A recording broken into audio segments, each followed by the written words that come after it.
Epístola de Paulo a Tito, capítulo 1. Leremos do primeiro versículo ao verso de número 4.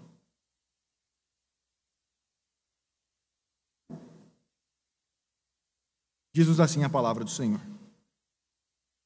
Paulo, servo de Deus e apóstolo de Jesus Cristo, para promover a fé que é dos eleitos de Deus e o pleno conhecimento da verdade, segundo a piedade, na esperança da vida eterna que o Deus que não pode mentir prometeu antes dos tempos eternos, e em tempos devidos manifestou a sua palavra mediante a pregação que me foi confiada por mandato de Deus, nosso Salvador. A Tito, verdadeiro filho segundo a fé comum, graça e paz, da parte de Deus Pai e de Cristo Jesus, o nosso Salvador. Até aqui a leitura da palavra do Senhor. Vamos orar mais uma vez? Santo Deus, nós estamos diante da Tua palavra, sabemos que ela é fonte de luz para nós, sabemos que por meio dela alcançamos a vida que é garantida a nós por Cristo Jesus, mas sabemos que somos limitados, não conseguimos compreendê-la corretamente. Pedimos, Senhor, que Tu afastes de nós qualquer tipo de confiança na sabedoria humana, mas que aprendamos a confiar apenas em Ti, para aprendermos de Ti. Sabemos que foi do Teu agrado, ó Pai, revelar essas coisas aos pequeninos. Por isso, dá-nos um coração humilde, para aprendermos aquilo que o Senhor quer nos passar. Em nome de Jesus que nós oramos e agradecemos. Amém. Irmãos, vocês já se perguntaram o porquê Deus instituiu líderes na igreja? Quer pastores, quer presbíteros, professores que podem ensinar a palavra de Deus? Será que Deus não poderia instituir uma igreja em que todos ensinassem a todos igualmente e que não houvesse líderes para dirigir a igreja? Pode parecer estranho pensarmos assim, porque nós vivemos em uma igreja em que há líderes instituídos por Deus, escolhidos pela igreja, eleitos pela igreja, para dar a direção para o povo de Deus para seguir no caminho que o Senhor estabeleceu. Só que há igrejas na história que tentaram fazer isso. Algumas comunidades cristãs tentaram instituir a sua sociedade sem líderes, e as pessoas espontaneamente ensinavam umas às outras, mas mesmo nessas comunidades havia pessoas que apontavam como líderes, como pessoas que podiam ensinar. E por que isso? Porque quando nós olhamos para as Escrituras, nós vemos que Deus concedeu dons diferentes para as pessoas diferentes da igreja. Nem todos têm o dom de ensinar, mas tem dons que são usados para a edificação da igreja. E um dos dons que Deus estabeleceu foi também o dom de ensinar, o dom de liderar. E Deus tem esse objetivo ao estabelecer líderes no contexto da sua igreja. E é isso que nós vemos quando nós lemos a Epístola de Paulo a Tito.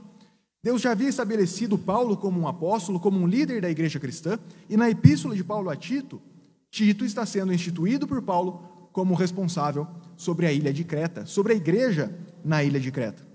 Creta era uma grande ilha do mar Mediterrâneo, e naquela ilha havia diversas cidades. Como era uma ilha localizada em um ponto estratégico do mar, havia muitos portos naquela ilha. Então, pessoas de diversos lugares passavam por lá, quer para pegar produtos ou para deixar produtos. Então, havia uma troca muito grande de contato de pessoas diferentes naquela cidade. Mas o problema é que, com esse contato, vinha também o sincretismo religioso, vinha a imoralidade, vinha a devassidão. Era uma ilha que precisava do Evangelho. E Paulo, então, institui Tito como aquele responsável por supervisionar as igrejas daquela ilha, as cidades daquela ilha, para que o Evangelho pudesse ser propagado naquele lugar e as pessoas fossem impactadas pelo Evangelho. Nós podemos observar isso porque no versículo 5 da Epístola de Paulo a Tito, primeiro capítulo, ele diz: por esta causa te deixei em Creta, para que pusesses em ordem as coisas restantes, bem como em cada cidade constituísse presbíteros, conforme te prescrevi. Então, o objetivo de Paulo ao instituir Tito naquele lugar era que ele ordenasse a igreja da ilha de Creta.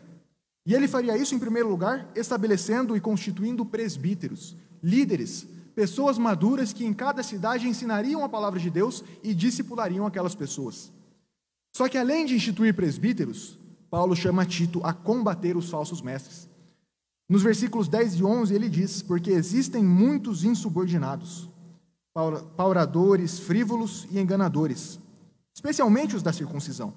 É preciso fazê-los calar, porque andam pervertendo casas inteiras, ensinando o que não devem por torpe ganância.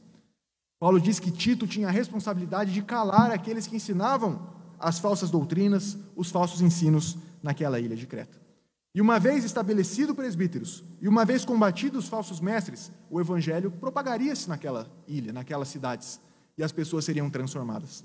Por isso, nos capítulos 2 e 3 da Epístola de Paulo a Tito, nós vemos quais são as implicações que devem surgir quando as pessoas recebem a fé e recebem o evangelho. E como nós vimos na escola dominical do domingo passado, a saudação das cartas, a introdução das cartas, tem muito a ensinar a respeito do conteúdo que vai ser falado depois.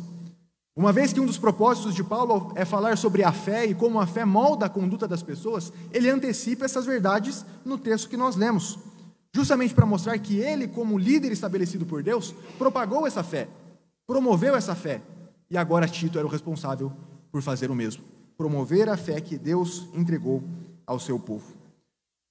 Nos dias de hoje é muito comum nós vermos pessoas que acreditam que basta simplesmente ter fé. Quantas pessoas dizem isso? Não, importa que as pessoas tenham fé, não importa em quê. Só que para a palavra de Deus, para as Escrituras, isso não é verdade. A fé precisa de um objeto firme e seguro. E a fé cristã que nós professamos tem um objeto firme e seguro, e tem implicações seguras para a nossa vida, que nós devemos seguir. A fé que Deus entregou para o seu povo, entregou aos santos por meio dos seus apóstolos, por meio dos seus profetas, é uma fé com conteúdo que nós devemos professar. Por isso, o tema do sermão nesta noite é as marcas da fé que Deus nos entregou. As marcas da fé que Deus nos entregou. O que é que distingue a fé cristã de qualquer outra fé? Paulo nos mostra especialmente 3 coisas que a fé cristã tem como implicação na nossa vida. Em primeiro lugar, ele diz que a fé que Deus nos entregou precisa levar você ao conhecimento e à prática. A fé precisa levar você ao conhecimento e à prática. É a primeira coisa que Paulo nos ensina. Se nós observarmos o primeiro versículo, Paulo se identifica. Ele diz: Paulo, servo de Deus e apóstolo de Jesus Cristo. A primeira coisa que ele faz é se identificar. E nós temos aqui um padrão que é muito comum nas cartas da época do Novo Testamento. Nós vimos um pouco disso quando estudamos a introdução à carta aos Coríntios. E aqui acontece a mesma coisa. Paulo se identifica, Paulo identifica a quem ele está enviando a carta e ele dá uma saudação final. Depois disso, a carta tem o seu conteúdo, tem o seu corpo, tem a sua conclusão, mas nessa saudação nós já podemos tirar preciosas verdades que falam a respeito do que Paulo vai falar ao longo de toda a carta. Então ele se identifica como servo de Deus. Servo de Deus, quando nós utilizamos essa palavra nos dias de hoje, muitas vezes a gente fala sobre aqueles que servem na igreja. Nós estamos falando, olha, aquele homem trabalha no contexto da igreja, ele é um servo de Deus, um homem fiel. E nós não nos lembramos do contexto negativo que a palavra servo tinha no Novo Testamento. O que Paulo está dizendo, literalmente, é que ele é um escravo de Deus. Alguém que não tem vontade própria, mas faz tudo o que ele faz por causa da vontade de Deus. Deus é o seu dono, é o seu possuidor, e aquilo que Deus ordena a Paulo, é isso que ele faz. Ele é um servo, ele é um escravo que obedece ao seu Senhor. Isso já mostra para nós alguns princípios a respeito da vida cristã. Quando nós falamos da vida cristã, nós não podemos pensar que na vida cristã nós devemos pensar em primeiro lugar do nosso conforto, pensar em primeiro lugar naquilo que pode nos trazer paz simplesmente, naquilo que vai nos beneficiar das nossas vontades. Mas nós também somos chamados a sermos servos. E um servo abre mão das suas vontades, abre mão do seu conforto para obedecer o seu Senhor. Por essa razão, o próprio Cristo disse para os seus apóstolos, isso se aplica a nós também, que se alguém quer ser o primeiro no reino de Deus, esse será o último e servo de todos. Todo cristão é chamado para o serviço, é chamado para a escravidão. E por que isso? Porque nós éramos escravos do pecado, nós vivíamos sob uma terrível escravidão nos nossos delitos e pecados, escravos de Satanás, das nossas vontades, dos nossos desejos, mas Cristo nos libertou dessa escravidão e nos comprou para sermos os seus escravos, de um dono que é amoroso, de um dono que nos salvou pelo seu próprio sangue, que morreu por nós. Quem de nós não quererá ser servo desse Senhor amoroso? Mas devemos lembrar, nós somos servos. Para nós, homens, só resta a escravidão, só resta a servidão. Ou nós somos escravos do pecado, ou nós somos escravos e servos do próprio Deus. Mas é interessante que Paulo utilize essa expressão, servo de Deus, porque se nós observarmos outras cartas de Paulo, ele utiliza uma expressão um pouco diferente. Ele diz, servo de Cristo. Ele se identificava como um servo de Cristo. Só que quando Paulo faz uso da palavra servo de Deus nesse texto, provavelmente o que Paulo tinha em mente era o uso dessas palavras como era feito no Antigo Testamento. Porque quem eram chamados servos de Deus no Antigo Testamento? Os profetas. Os profetas recebiam esse título especial, servo de Deus. Se nós observarmos, Abraão, que foi profeta, foi chamado de servo de Deus no livro dos Salmos. Moisés foi chamado de servo de Deus. Davi foi chamado de servo de Deus. Diversos profetas, Daniel, Jeremias, Ezequiel, Amós, Zacarias, todos eles foram chamados de servos de Deus, porque eles eram profetas. E qual é a função do profeta no Antigo Testamento? O profeta era a boca de Deus. Era aquele que trazia a revelação da vontade de Deus para o povo, trazia o que Deus queria para o povo. E quando Paulo faz isso, diz que ele é um servo de Deus, o que ele está dizendo é que ele é um ministro que traz a palavra de Deus. Ele foi chamado por Deus para falar o que Deus quer que o povo saiba. Ele é um pregador autorizado do Senhor, um servo de Deus. E isso é reforçado pelo fato de que ele também se identifica como um apóstolo de Jesus Cristo. E o que é um apóstolo? Um apóstolo no Novo Testamento foi alguém que o próprio Cristo comissionou, alguém que testemunhou a sua ressurreição, alguém que foi dotado de dons e sinais para atestar a palavra que ele estava levando, alguém que foi enviado pelo próprio Cristo para estabelecer os fundamentos da igreja, com base no evangelho anunciado pelo próprio Cristo. Paulo era esse servo de Deus, esse apóstolo, essa pessoa que foi escolhida de forma especial por Deus para instituir as bases da igreja cristã com base no evangelho, aquele que trazia a palavra de Deus para a igreja, a palavra que pode edificar a igreja. Mas nós podemos nos perguntar, por que Paulo precisa se identificar como servo de Deus e apóstolo para Tito? Porque faz sentido Paulo se identificar como apóstolo para a igreja de Corinto, que negava que ele era um apóstolo. Mas Tito era um companheiro de Paulo. Por que Paulo precisava se identificar como apóstolo para Tito? O que Paulo parece estar fazendo aqui, ao se chamar de servo de Deus e apóstolo para Tito, é mostrar que assim como ele foi autorizado por Deus para levar o evangelho e promover a fé da igreja, assim Tito também estava sendo. Tito reconhecia a autoridade de Paulo, só que talvez os moradores da ilha de Creta não reconhecessem a autoridade de Tito. E quando Tito chega com essa carta, que provavelmente era lida para toda a igreja, não apenas para Tito, eles reconheceriam, assim como Paulo teve a autoridade de Cristo, Tito é alguém com autoridade, que vai pregar a palavra e que vai trazer edificação para a igreja. E por quê? Paulo mesmo diz, seu objetivo era promover a fé que é dos eleitos de Deus. Paulo foi constituído servo de Deus e apóstolo com um objetivo muito claro, promover a fé que é dos eleitos de Deus. Ele não era um apóstolo para que com isso ele se vangloriasse. Ele não era um apóstolo para que com isso ele ganhasse dinheiro ou fosse reconhecido pelos homens, mas para promover a fé dos eleitos de Deus. E o que Paulo parece nos mostrar com isso é que a fé na vida do crente não é algo estático, não é algo que começa apenas no início da sua vida cristã. Nós sabemos, é Deus quem nos dá a fé no início da nossa vida cristã. Só que a fé não basta por aí. Paulo diz que essa fé precisa ser promovida. Quando nós vamos observar aqui os outros versículos, nós vamos ver que essa é a ideia de Paulo. A fé precisa crescer, precisa ser edificada, precisa ser aperfeiçoada, porque ela envolve conhecimento e piedade. Ela envolve um conteúdo, e nós não sabemos tudo. Ela envolve prática. E muitas vezes nós não praticamos o que ela nos manda. E é por essa razão que na nossa vida de santificação, nós precisamos crescer na fé. E o objetivo de Paulo como apóstolo era esse, promover a fé, edificar as pessoas por meio da palavra. E Tito deveria fazer o mesmo, promover a fé que é dos eleitos de Deus, aqueles que foram escolhidos por Deus antes da fundação do mundo e que no tempo determinado receberam a pregação da palavra e receberam a fé da parte do Senhor. A fé que pertence aos eleitos. E essa fé consiste, como nós vamos observar, no pleno conhecimento de Deus. É como se Paulo estivesse falando que ele é um apóstolo para promover a fé que é a dos eleitos de Deus. Isto é, o pleno conhecimento da verdade. A fé é o pleno conhecimento da verdade. É muito comum nós vermos pessoas dizerem nos dias de hoje que a fé não pode ser considerada simplesmente intelecto. E é verdade, nós sabemos que a fé não é simplesmente intelecto. Só que nós não podemos reduzir a fé a algo menos do que isso. Envolve também conhecimento, envolve doutrinas que nós professamos, envolve conhecer a Deus. Nós precisamos conhecer a verdade de Deus, porque Ele nos revela essa verdade. E isso é algo que é promovido ao longo de toda a nossa vida. Nesta vida terrena, nós não atingiremos o ápice do conhecimento de Deus, apenas na glória. E por isso é necessário que a nossa fé seja promovida. Nós precisamos conhecer mais o Senhor. Nós precisamos viver a vida buscando aquilo que o próprio Jesus Cristo nos deixou, que é a sua palavra, que é a verdade. Quando ele ora ao Pai, em João capítulo 17, ele diz, santifica-os na verdade. A tua palavra é a verdade. A nossa fé não deve se contentar com coisas vazias. A nossa fé tem um conteúdo. Esse conteúdo é a verdade revelada de Deus.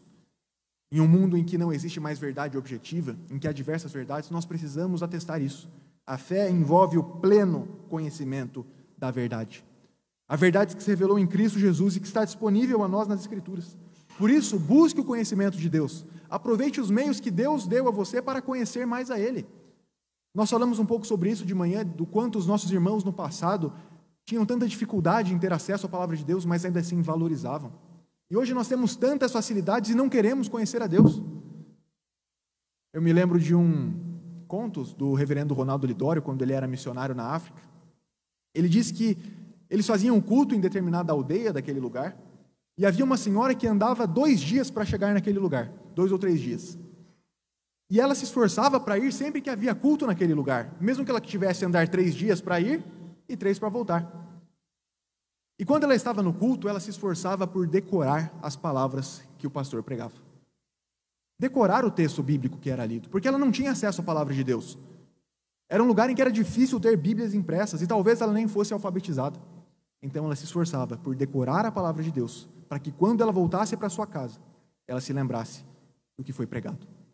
E um determinado dia, ela saiu do domingo, do culto, e quando chegou segunda-feira, o pastor viu ela voltando. E aí ele estranhou, o que será que aconteceu? Já era para ela estar na metade do caminho para casa, por que é que ela voltou? E aí ela disse, pastor, eu me esqueci do que você disse. Diga para mim de novo, por favor, para que eu possa decorar e meditar na palavra ao longo da minha semana. Vejam o esforço que essa mulher teve para se lembrar da verdade revelada por Deus. Nós também devemos ter esse mesmo espírito de querermos conhecer mais a palavra de Deus, de usarmos os meios que Ele estabeleceu, os seus ministros que pregam a palavra impressa que nós temos em mãos, os sacramentos, os sinais visíveis que o próprio Deus nos deu para que nós o conheçamos mais, para que a nossa fé seja edificada. Mas Paulo diz, se por um lado a fé envolve conhecimento, ele diz que a fé não é apenas conhecimento. Ele diz que essa fé é segundo a piedade. Em outras palavras, a fé, que é conhecimento, que tem o conteúdo da verdade de Deus, tem como fruto a piedade. E a palavra piedade também é muito mal entendida nos dias de hoje, porque muitas vezes a gente usa a palavra piedade para falar de dó. Olha, eu tenho piedade daquela pessoa, eu tenho dó daquela pessoa. Só que nas Escrituras a palavra piedade tem um sentido muito mais profundo. Ser piedoso nas Escrituras é ser parecido com Deus, é moldar a sua conduta segundo o caráter do próprio Deus. Então o que Paulo está dizendo é, o fruto da fé verdadeira é uma vida de piedade, de devoção e de imitação do próprio Deus. A vida cristã precisa ser vivida na prática. Isso é importante porque quando nós vemos o resto da epístola de Tito, nós vemos que um dos grandes problemas da igreja de Creta é que eles professavam verdades de Deus com a sua boca, mas não viviam essas verdades na sua vida cristã. Observem, capítulo 1, versículo 16, o que Paulo fala sobre esses falsos mestres. Ele diz, no tocante a Deus, professam conhecê-lo, entretanto, o negam por suas obras. É por isso que são abomináveis, desobedientes e reprovados para toda a boa obra. Eles professam a verdade de Deus, mas não vivem a verdade de Deus. E o próprio Paulo conclui essa verdade quando ele diz no final do capítulo 3, lá no versículo 14, agora, quanto aos nossos, que aprendam também a distinguir-se nas boas obras a favor dos necessitados, para não se tornarem infrutíferos. Paulo lança essa carta, envia essa carta para Tito, para que por meio da edificação da fé, aqueles irmãos não fossem infrutíferos. Mas que por meio da sua vida em sociedade, da sua vida em família, todas as verdades do Evangelho fossem vivenciadas. E assim as pessoas veriam o testemunho dos irmãos de Creta e desejariam conhecer mais a respeito desse Deus. Então o que Paulo está fazendo nesse primeiro versículo é mostrar para nós, em primeiro lugar, quem é o sujeito da fé, os eleitos de Deus, eles que possuem a fé. Qual é o conteúdo da fé? É conhecimento. E qual é o fruto da fé? A piedade. E quando Paulo dá essas características a respeito da fé, nós vemos que a fé não deve ser estática. Não basta simplesmente crer e estar acabado. Não, a vida cristã envolve crescimento.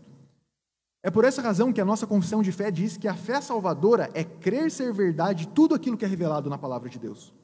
E também é agir em conformidade com cada passagem das Escrituras. Mas essa fé é diferente em graus. Ela pode ser fraca ou ela pode ser forte.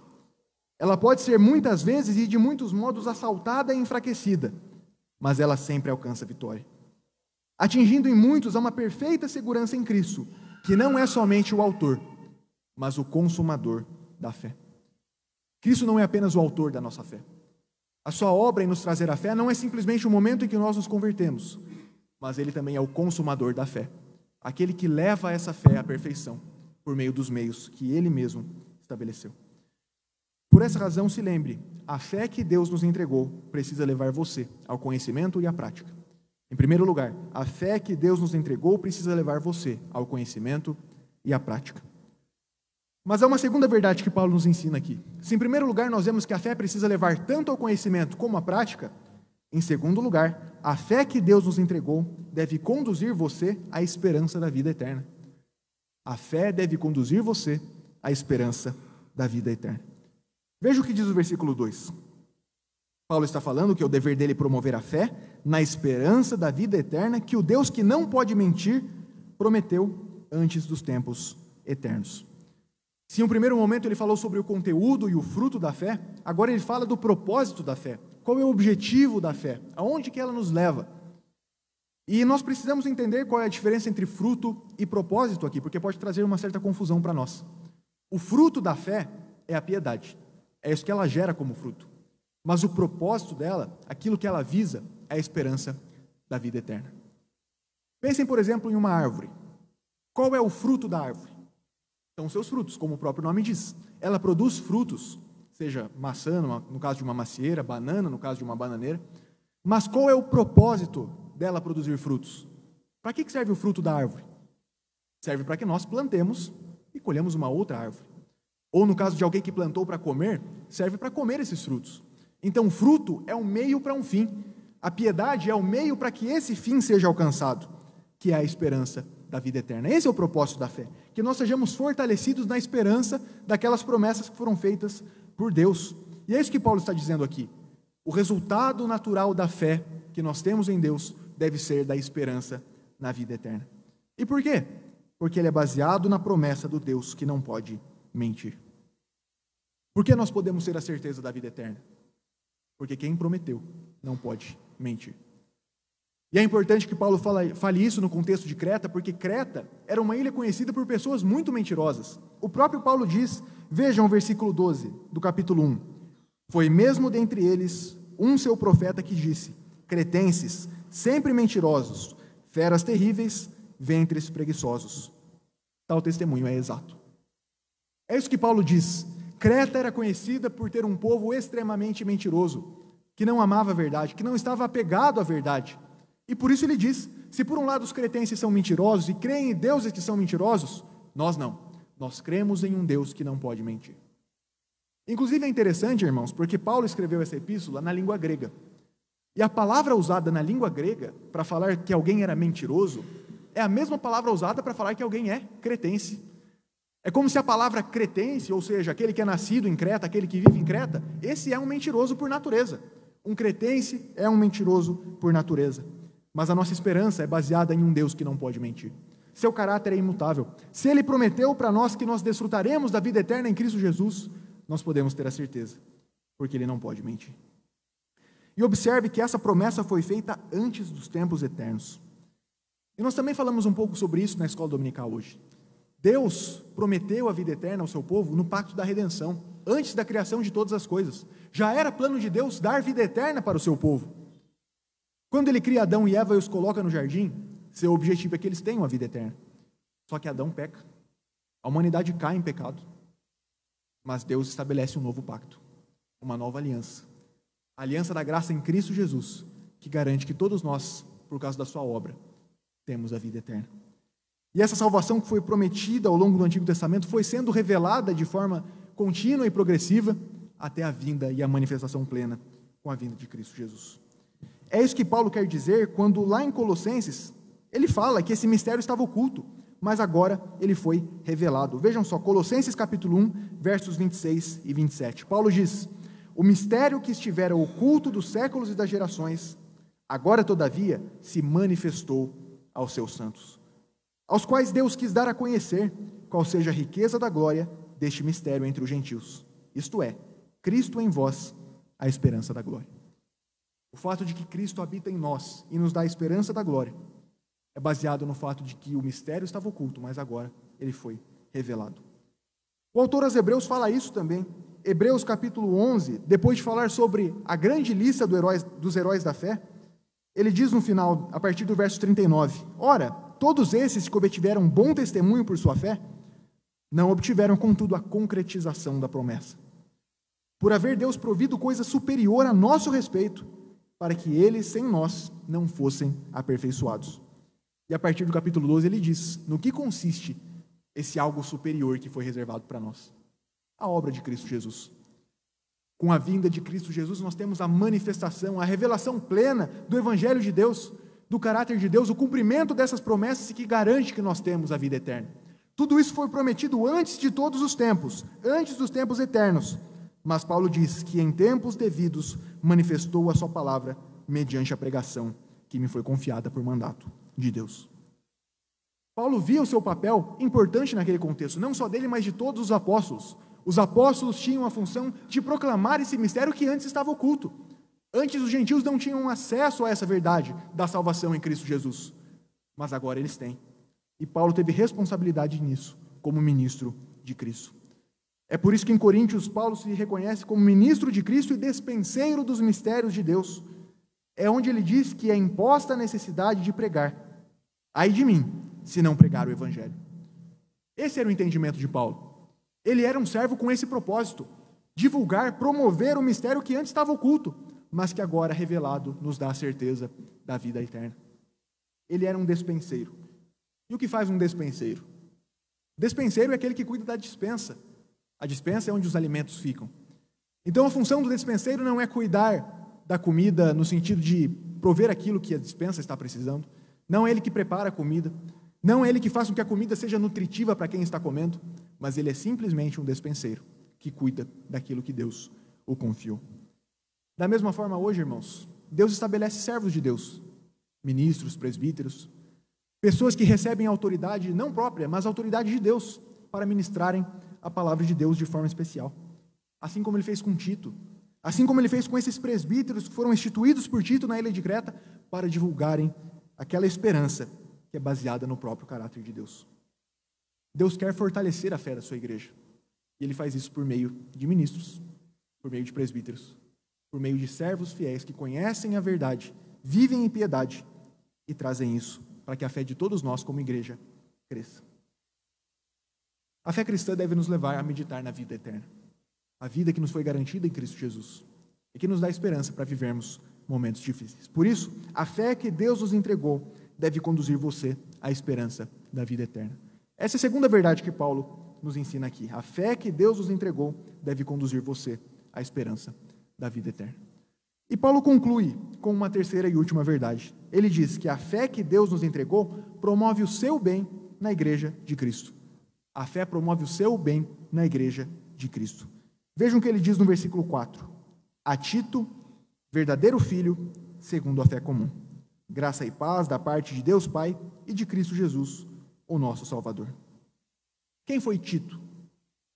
Tito foi um companheiro de Paulo, alguém que foi enviado pelo próprio Paulo para colocar em ordem a igreja de Corinto em primeiro lugar, e nós vimos a igreja de Corinto era uma igreja muito problemática, mas Paulo confiou em Tito, sabia que Deus poderia capacitá-lo para resolver os problemas daquela igreja, assim como faria também em Creta. E é interessante porque Paulo chama Tito do verdadeiro filho.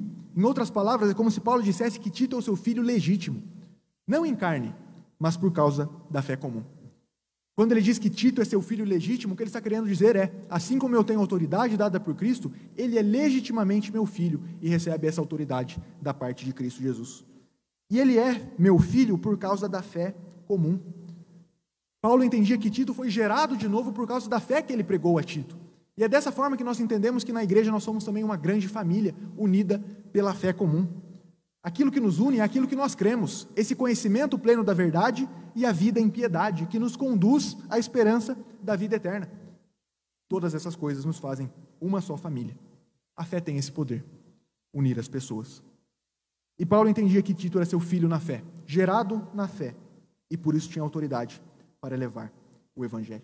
E ele, por fim, roga que a graça e a paz da parte de Deus esteja sobre ele e sobre toda a igreja de Creta. E Paulo não usa graça e paz simplesmente como um chavão, porque é comum nós vermos no meio cristão pessoas que usam graça e paz simplesmente como um chavão, sem entender a profundidade dessa saudação. Mas quando Paulo roga graça e paz da parte de Deus, ele está unindo duas expressões que eram comuns no seu tempo. A graça, que era uma saudação comum entre os gregos, e a paz, que era a saudação comum entre os judeus. Em outras palavras, ele une essas duas coisas para dizer que tudo isso, quer aquilo que abençoa os judeus, quer aquilo que abençoa os gentios, vem da parte de Deus, o Pai, e que não há mais separação. O Evangelho está disponível para todos aqueles que creem nele e que se achegam a ele com fé e com arrependimento.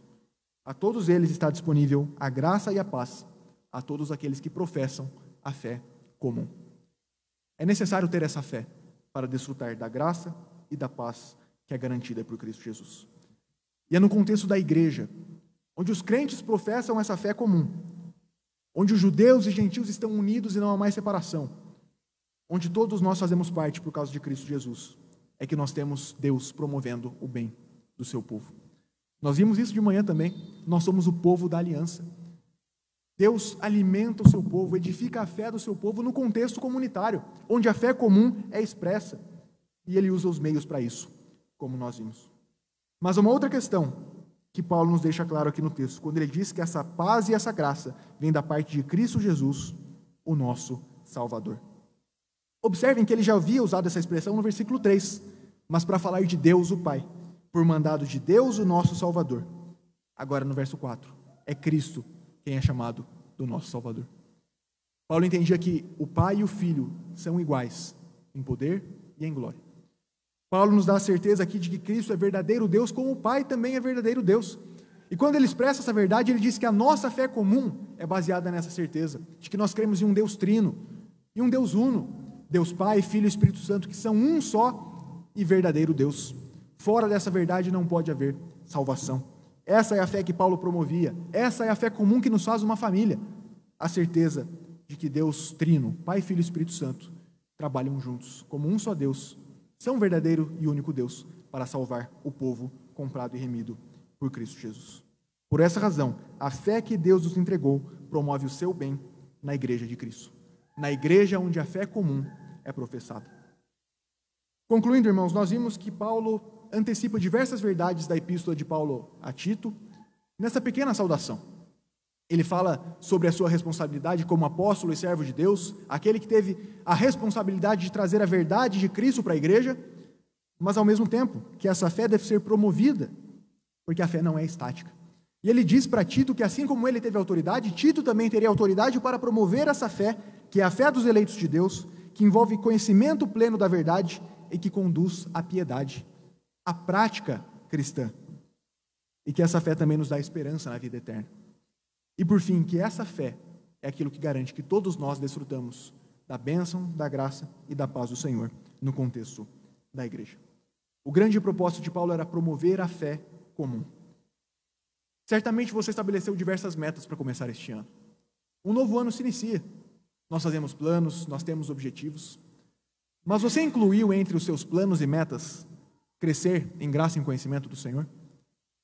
Você incluiu entre as suas metas promover a sua fé, ter maturidade, procurar essas coisas no contexto da igreja, a crescer no conhecimento do Senhor, a viver uma vida mais piedosa, a meditar continuamente na vida eterna garantida por Cristo Jesus? Que essas metas também incluam todas essas verdades. E durante este ano, você cresça em graça e em conhecimento do Senhor, baseado na obra de Cristo Jesus, por meio dos instrumentos que Ele mesmo estabeleceu. Nós vimos que a fé que Deus nos entregou tem características, tem marcas. Nós professamos uma fé, em primeiro lugar, que leva ao conhecimento e à prática, que em segundo lugar nos conduz à esperança da vida eterna e que em terceiro promove o nosso bem na igreja. Por essa razão, a fé que Deus te entregou deve te levar ao conhecimento e à prática, deve te conduzir à esperança da vida eterna e deve promover o seu bem na igreja. O grande objetivo de Deus com tudo isso é nos trazer maturidade espiritual. E ao longo de toda a nossa vida nós trilharemos esse caminho de aperfeiçoamento e de crescimento em santidade. Mas nós vivemos com a esperança do dia que com a vinda de Cristo Jesus nós teremos o pleno conhecimento da verdade de Deus. Não teremos mais limitação desse conhecimento que nós tanto buscamos conhecer nesta terra, porque veremos a Cristo como Ele é. Veremos Deus face a face. E nenhum pecado mais impedirá que nós vivamos a piedade. Amaremos ao Senhor de todo o nosso coração, de toda a nossa alma e de todo o nosso entendimento. E amaremos ao nosso próximo como a nós mesmos. Mas até que esse dia chegue, nós vivemos a fé comum. A fé comum que nos leva a buscar todos esses bens com a graça de Cristo Jesus. Que o Senhor nos abençoe e aplique a sua palavra ao nosso coração.